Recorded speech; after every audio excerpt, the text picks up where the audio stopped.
Pak, seperti apa Anda melihat kondisi industri alkes nasional saat ini? Saat ini dorongan pemerintah untuk kemandirian sektor kesehatan memang kelihatannya bertambah baik. Ya. Lalu kemudian tren pentingnya kesehatan pasca pandemi juga kelihatannya mengarah kepada selain dari industri dalam negeri, tapi juga barang-barang impor yang memang masih diperlukan dan belum ada pabriknya di Indonesia itu tetap berjalan. Nah, tantangan global memang dari ketidakpastian ekonomi dunia terkait dengan politik juga, potensi perang juga, itu mungkin juga akan mempengaruhi. Nah, tetapi bagaimana juga dukungan semua pihak, baik itu regulasi, inovasi, kolaborasi, saya pikir itu akan mempercepat pertumbuhan pasca pandemi. Oke, apa tantangan utama Pak yang mungkin dihadapi pelaku usaha dalam menjawab kebutuhan alat kesehatan di dalam negeri di tengah ketidakpastian global, fluktuasi nilai tukar, mungkin juga volatilitas harga Pak yang juga ditimbulkan dari harganya currency yang ada, karena kan kita ketahui Pak biasanya raw materialnya itu masih impor, seperti apa? Kita memang harus mempunyai hubungan yang baik dengan para importir yang di negara-negara memang kita bergantung masih dengan kondisi-kondisi yang tidak bisa kita buat di dalam negeri, kondisi-kondisi yang membuat masih kita ada ketergantungan. Kita harus membuat stok efisiensi biaya dan distribusi itu betul-betul dilakukan secara baik. Karena bagaimanapun stok efisiensi biaya distribusi bagaimanapun itu akan membuat kita bisa bertahan bekerja sama dengan importir atau bahan baku yang memang belum kita bisa lakukan sendiri di sini. Lalu kemudian ketidakpastian global mengenai fluktuasi nilai tukar, tarif ekspor impor, rantai pasokan. Nah, itu juga hal yang harus diperhatikan.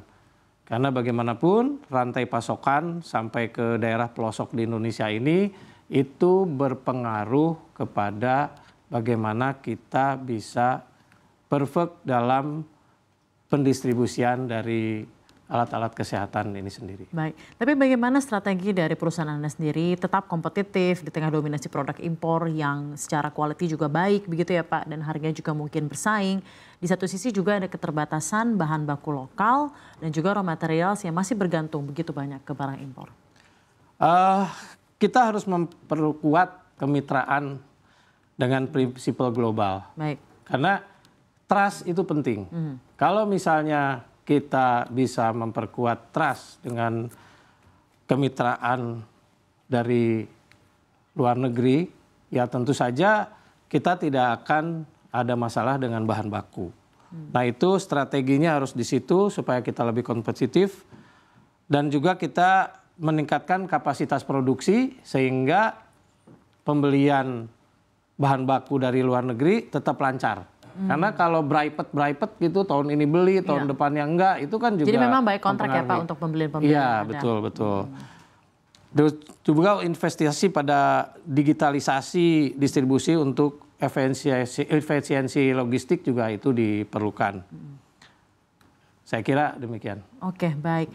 Kedepannya Pak, seberapa besar Anda melihat peran dari perusahaan Anda dalam mendukung ekosistem industrial kesehatan lokal termasuk penguatan rantai pasok dan juga produksi di dalam negeri. Bagaimana pula Pak saat ini IRA di mata kompetitor atau kompetitor map yang ada di alkes domestik Indonesia? Oke. Jadi distributor alkes itu terutama IRA itu bukan hanya menjual. Ya. Bukan hanya jual, bukan. Nah, menjual itu adalah hasil sebetulnya. Ya. Hasil dari apa yang kita katakan dengan fondasi pelatihan tenaga medisnya, lalu kemudian layanan teknis, kerjasama dengan prinsipal maupun dengan subdistributor-distributor yang ada di Indonesia. Jadi itu bagaimanapun juga akan mendukung ekosistem industri alat kesehatan lokal. Demikian. Oke, dengan ada partnership strategis itu tadi ya Pak ya? Iya, betul-betul. Oke, pencapaian kinerja Pak mungkin untuk kuartal 1 2025 atau mungkin karena sudah ada di bulan Juli jadi mungkin sudah full semester 1 sudah berjalan.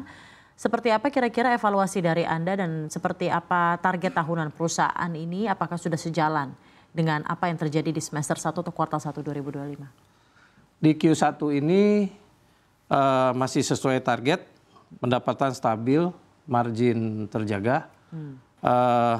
Laba bersih Q1 2025 naik 139% dibanding Q1 2024. Nah ini juga didorong oleh penjualan baik kepada rumah sakit pemerintah maupun Kementerian Kesehatan maupun juga kepada lembaga kesehatan atau rumah sakit swasta. Tantangan utama apa Pak dalam menjalankan kinerja finansial dan operasional yang sehat di semester 1 ini? Tantangan utama itu biasanya di semester 1 anggaran itu turunnya masih sedikit. Oke, baik anggaran itu di ya. pemerintah dan swasta. Sehingga dengan anggaran yang masih sedikit, kita harus memenuhi target kita itu kan agak nggak gampang. Karena bagaimanapun kan pembelian mereka harus ada anggarannya. Betul, betul. Nah ini yang tantangannya di Q1 demikian. Tapi karena kita berupaya di tahun 2025 ini bisa mencapai kinerja yang lebih baik, ya ternyata kita bisa lakukan itu. Pengembangan bisnis apakah sudah ada yang terjadi Pak di semester 1 ini ataukah masih business as usual tapi pengiriman memang lebih meningkat dan lain-lain sehingga menimbulkan kinerja finansial yang baik pula di semester ini? Pengembangan bisnis tentu saja ada beberapa produk yang memang dikembangkan baik itu dari sudut pengembangan jenis produknya maupun dari segmen pasarnya. Oke. Nah itu kita lakukan untuk produk-produk tertentu sehingga makanya kita bisa mencapai tren yang positif di Q1 ini. Oke, baik.